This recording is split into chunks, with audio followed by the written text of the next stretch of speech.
नमस्ते friends, TDS TCS related और एक वीडियो में आप सभी का स्वागत है। इस वीडियो में हम लोग देखने वाले हैं फाइनेंशियल ईयर 2024-2025 के क्वार्टर टू के लिए टीडीएस रिटर्न फॉर्म 26 क्यू किस तरीके से प्रिपेयर करना है और उसे वैलिडेट करना है। और इस फॉर्म 26 क्यू में 15G और 15H वाली एंट्रियाँ कैसे करनी है और जिनका टीडीएस हमने नहीं काटा है उनकी एंट्रियाँ कैसे करनी है, इसके बारे में भी यहाँ समझेंगे। तो सबसे पहले हमें टीडीएस रिटर्न की लेटेस्ट आरपीओ को डाउनलोड कर लेना होगा, जो कि अभी 5.3 चल रही है। अब इसे ओपन कर लेने के बाद हमें यहाँ से फॉर्म नंबर सेलेक्ट करना होगा। हम यहाँ फॉर्म नंबर 26 क्यू लेंगे। इसके बाद यहाँ रेगुलर पर टिक करेंगे और क्लिक टू कंटिन्यू पर क्लिक करेंगे। अब इसके बाद इस फॉर्म को हमें भर लेना होगा। यहाँ से फाइनेंशियल ईयर लेना होगा 2024-25 क्वार्टर टू, यहाँ से टाइप ऑफ डिडक्टर जो भी है। इसके बाद यहाँ सारी डिटेल्स एंटर कर लेनी होगी। Ten number, pan number, deductor का नाम, कंप्लीट एड्रेस, ईमेल आईडी। इसके बाद यहाँ रिस्पॉन्सिबल पर्सन का नाम, complete address, email ID, mobile number. ये सारी डिटेल्स एंटर करने के बाद आगे की प्रोसेस हम देखते हैं। अब यहाँ मैंने सारी फॉर्म की डिटेल्स भर ली है। इसके बाद हमें आगे की प्रोसेस देखनी है। हमें अब चालान ऐड करनी होगी, तो यहाँ चालान वाले ऑप्शन पे हमें क्लिक कर लेना होगा। अब यहाँ हमें चालान ऐड करनी है, तो यहाँ नीचे एक ऐड रोज वाला ऑप्शन दिखाई देता है। अब यहाँ जितनी चालान हमें ऐड करनी है उसका नंबर लिखना है। जैसे कि एक है, दो है, तो हम यहाँ एक ही चालान ऐड करेंगे, तो यहाँ 1 लिख लेंगे और इसे ओके कर लेंगे। अब यहाँ इस चालान की डिटेल्स एंटर कर लेने होंगे, जैसे कि चालान की अमाउंट, बीएसआर कोड, चालान नंबर, चालान की डेट। ये सारी डिटेल्स एंटर कर लेते हैं। अब यहाँ हमने चालान की डिटेल्स भी एंटर कर ली है। अब हमें डिडक्टी की डिटेल्स एंटर करनी है, तो इसके लिए हमें यहाँ अनेक्चर 1 वाले ऑप्शन पर क्लिक करना होगा। इसके ऊपर क्लिक कर लेते हैं। तो यहाँ हमें डिडक्ट की डिटेल्स एंटर करनी है, तो यहाँ हमें सबसे पहले नीचे इंसर्ट रो वाला ऑप्शन दिखाई देगा, इसके ऊपर क्लिक करना होगा। अब यहाँ चालान नंबर 1 दिखाई दे रहा है। इस चालान नंबर 1 में कितनी एंट्रियाँ है वो नंबर यहाँ लिखना होगा। तो हमें इसमें 13 एंट्रियाँ करनी है, तो यहाँ 13 लिख लेते हैं। उसके बाद यहाँ ओके कर लेंगे। अब यहाँ से सेक्शन सिलेक्ट करना है जिस सेक्शन के अंतर्गत हमने टीडीएस काटा है। हमने यहाँ 194A के अंतर्गत काटा है, तो उसे एंटर कर लेते हैं। सब जगह हमने 194A में ही काटा है, तो इसे हमने यहाँ से सिलेक्ट कर लिया है। इसके बाद आगे चलते हैं।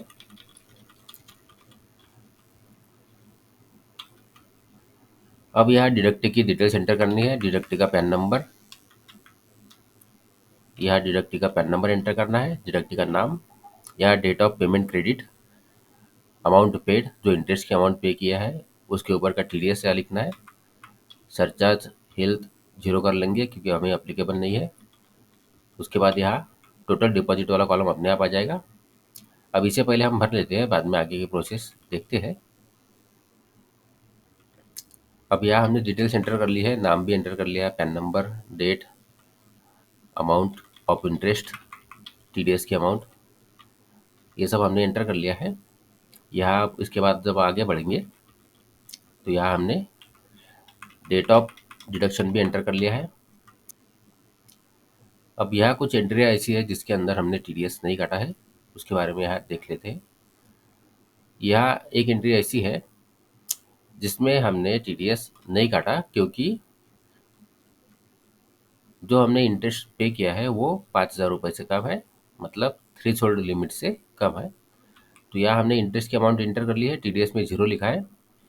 और यहाँ डेट ऑफ डिडक्शन वाला जो कॉलम है इसमें हमने कुछ भी एंटर नहीं किया क्योंकि हमने टीडीएस नहीं काटा है। उसके बाद जब आगे बढ़ते हैं तो यहाँ हमें रीज़न सिलेक्ट करना होता है, तो हमने यहाँ वाई रिमार्क सिलेक्ट कर ली है क्योंकि वाई रिमार्क का मतलब है कि जो हमने पेमेंट किया है वो थ्रेशोल्ड लिमिट से कम है।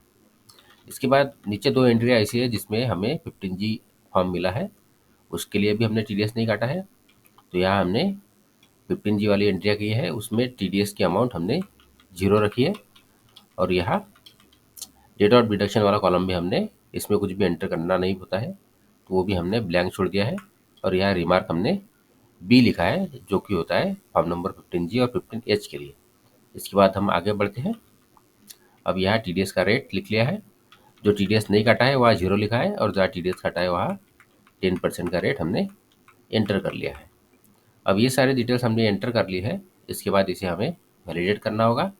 तो वैलिडेट करने के लिए हम यहाँ क्रिएट फाइल वाले ऑप्शन पे क्लिक करना होगा।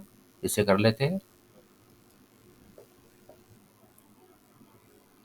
तो यहाँ अब हमें चालान CSI फाइल ब्राउज करके सिलेक्ट करनी होगी, जो कि हमने इनकम टैक्स के पोर्टल से डाउनलोड कर ली है। उसे कैसे डाउनलोड करना है उसकी प्रोसेस मैंने, उसके लिए अलग से वीडियो है। इस वीडियो के आखिर में आप उसे देख पाओगे। तो उसे हम यहाँ से सिलेक्ट कर लेते हैं। इसे ओपन कर लेंगे।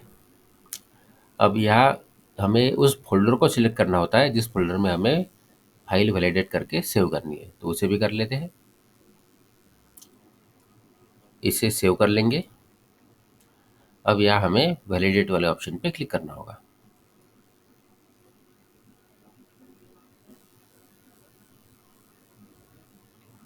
अब यहाँ मैसेज आ चुका है वैलिडेशन सक्सेसफुल का। इसे ओके कर लेंगे। इसे भी ओके करेंगे। इसे कैंसिल कर लेंगे।